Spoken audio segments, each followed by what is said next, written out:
All right, it's a start. I thought we played very well in the first half. Shared the basketball. Obviously, they were taking away Liz. They were double teaming her, and they picked their poison, so to speak, and we were able to get free and shoot the ball with consistency. So. Very pleased in the first half, and obviously we have to do a much better job in the second half. I thought you give them credit. They play extremely hard. Gail does a really good job with her group. They play a very unorthodox style where you have to really guard a lot, perimeter, and then they kind of really attack you. But I thought we were just a little bit lackadaisical with the start. Pushed the lead back out, but then we just didn't finish the game the way I wanted. So a lot to look at, a lot to work on. But I think that we have the makings of a good group. Even when Liz struggled today and wasn't able to get her shot going. Asia shot the ball exceptionally well.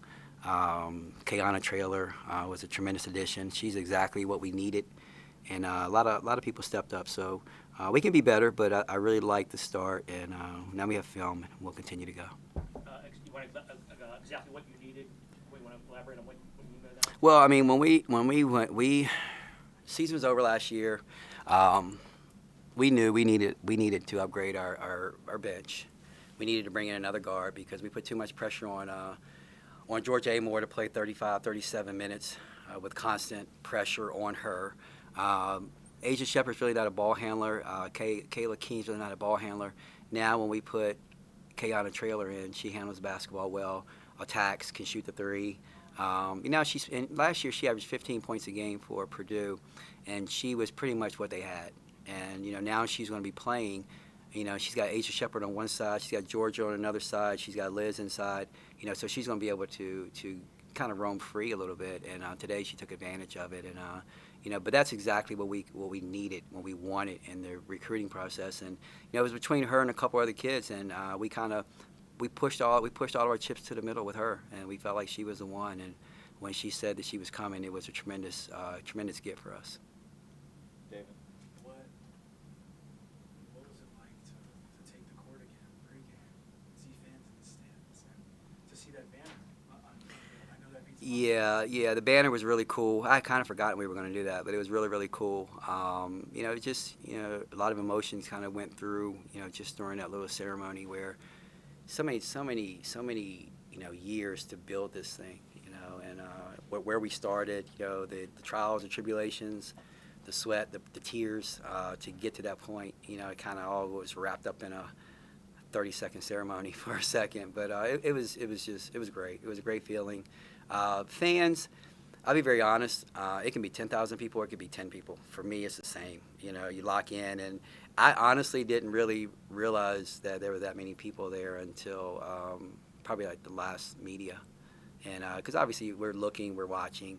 For the kids, I'm sure it was tremendous, but this building, it's got a different feel to it. You feel like people are here to watch a basketball game. It's not here for the suites or here for whatever. It's a really good feel, and it's good to have people back.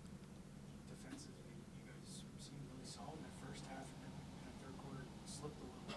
What did you notice in that drop off, and then it seemed like you guys kind of regained your footing? Yeah, give them credit, but I want to say that first half, they're right in front of us, and we're communicating, what's going to happen. They did a tremendous job. They go away from us, and like I mentioned earlier, we lost a little bit of focus. And you give them credit; they made the shots, but I don't know. They were 8 for 23, but we lost our people a couple times. They out-scrapped us. They out-rebounded us. And a lot of those second chance opportunities is when they scored. I bet you if you look at second chance opportunities, they probably scored 15 points off of that. Just kicking it back out for a three. I think they got an and one time off of a second chance opportunity. And those are things that we need to clean up. If we're going to beat good teams. And this team, it was hard. When I scheduled this game, I knew it was going to be unorthodox. We played them 2 years ago. And I remember after that game, I was exhausted because they went to the free throw line 34 times. They put us in foul trouble. I think we had 3 or 4 kids foul out. We only played 8, so maybe we had 3 kids foul out. And it was tough. And I knew this game was going to be very similar because those kids were freshmen that year, and now they're juniors. So I knew it was going to be a difficult game. And it's just what we wanted. It's kind of like, and you asked me the other day, we know the games that we're playing and how they're going to prepare us. And that was an opportunity. Davidson, I know they're picked, closer towards the bottom. We scrimmaged another team that was in the Atlantic 10 that was picked one of the top 5 in that league, and this team out here is every bit as good or better, and so I think they're going to win a lot of basketball games. You mentioned Liz not having her best night. She had 10 rebounds, 6 points. She got in a little bit of foul trouble. What did you notice? And like you said, you guys picked they picked their poison. You guys were really, really good for playing hard. The best thing I noticed about it was, she was very vocal, cheering her teammates on, sharing the basketball. She could have, shot a couple of shots, forced them up. She kicked it back out. I don't know how many assists she had, but she kicked the basketball back out. There were some things. I thought she rushed a couple of shots. She very well could have made them. She missed 4 free throws. She didn't miss. I don't think I've seen her miss 4 free throws all summer. But I kind of what it proved to me was that she's a team player. She was very happy with everybody else when they were scoring. She understands that it was happy to get a win, but she knows that we didn't play well, and we're going to need her to play well. And we got to find a better way of getting the basketball to her. I don't want to shoot 33-pointers every night.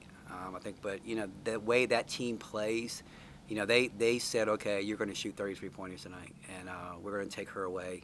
And they did so. But I thought she did miss probably about 4 shots that she normally is automatic with. But we'll get back to the drawing boards with it, and we got a quick turnaround. We leave tomorrow to go to for the DC swing, which is going to be very, very entertaining for us. We're gonna go to some museums. We're gonna go to the African American Museum. We get to practice in the Mystics arena, but also we get to get Shep back home. And so it's a quick turnaround. We got George Washington on Thursday. That's the beauty of it. We don't have to dwell on this for a while. We just have to continue to get better. Go ahead. Oh, I'm good. I was kind of just curious. You guys were able to draw a number of offensive fouls.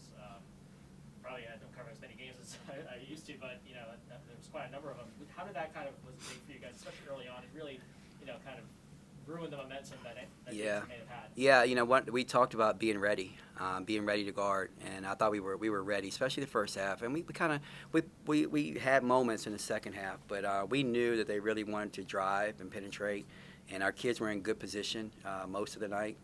I think that where we really got hurt was when we just kind of let them run free and they hit some threes. It kind of kept them in the game a little bit. But we did a really good job, especially the first half. I thought we were tremendous defensively. It's been a focus of ours. But we just kind of lost our way there in the third quarter, and just really we weren't really in sync offensively, but defensively I thought we did some good things, but some things we still got to work on. Well, you told us on Friday that you really want to see some good communication once they got the nerves out. You were able to kind of toy with the lineup a bit late in the fourth quarter there. What did you learn about the depth that you have, putting people in different spots? Well, first and foremost, I don't think the girls played a great game. I don't think that we played near to our potential. All right, but then secondly, I didn't coach a good game. And a lot of it is this is the first time really that I've had this much depth. And it's like, okay, I got to get this kid in. I got to get this kid. I haven't put this kid in for a while. And for me, it's going to be a work in progress for a few games, to try to figure out who I want to play with who, where, and whatnot.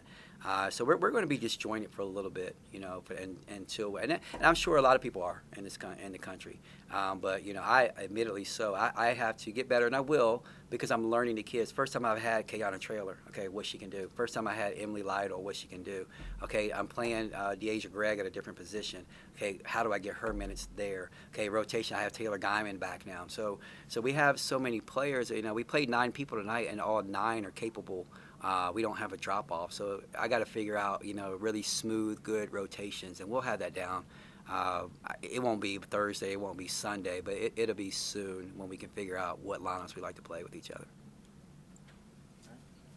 All right. That's good.